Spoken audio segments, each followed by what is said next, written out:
Actually, pang tatlong bagay daw ang nakikita ng taong bayan. Bakit ginagawa ni Robot Torre ang ganitong kalapastanganan sa batas at sinisira niya ang organisasyon? Number one, syempre pera. Wala namang ibang motivasyon yan, pera talaga. At hindi lang pera na 10 million. Because the US government has already released or put up at naibigay na yata ang operational cost nito ng $2 million.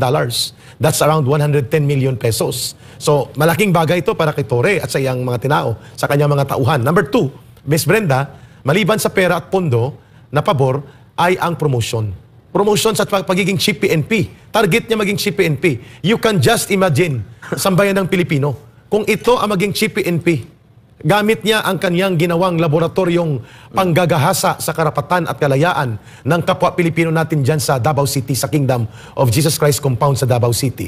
Ano pa kaya ang panggagahasa at lapastangan na gagawin nito ni Nicolas Torre? The third, na isang robot na pulis, walang sariling pag-iisip, nakatinuan at nagagamit bilang private armed group ang kanyang konsepto, goons. Goons type ang kanyang operation kung hindi man terror na grupo. At panghuli, Miss Brenda, bago yung rejoinder mo dyan, ay nakikita natin na pagkatapos ng kanyang police service at nandyan pa si Marcos, kasi pa-retire na ito, Frank, 1 year and a half eh. So naghahabol sa Chief PNP, Miss Brenda, ay makakaposisyon siya sa gobyerno ni Marcos. So lahat ng ito ay personal na mga aggrandizement, personal na benepisyo niya at the expense of the integrity of the organization, of the PNP, and the rights and welfare of the Filipino people. Miss Brenda.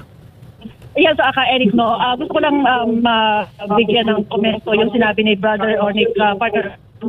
Sinabi niya, mabuti na lang at tinuruan kami ni Pastor ng pagpapakumbaba, kabaitan. Kasi kung hindi kay Pastor, makikita natin nila talaga ang worst kung balaga yung violent side ng mga workers.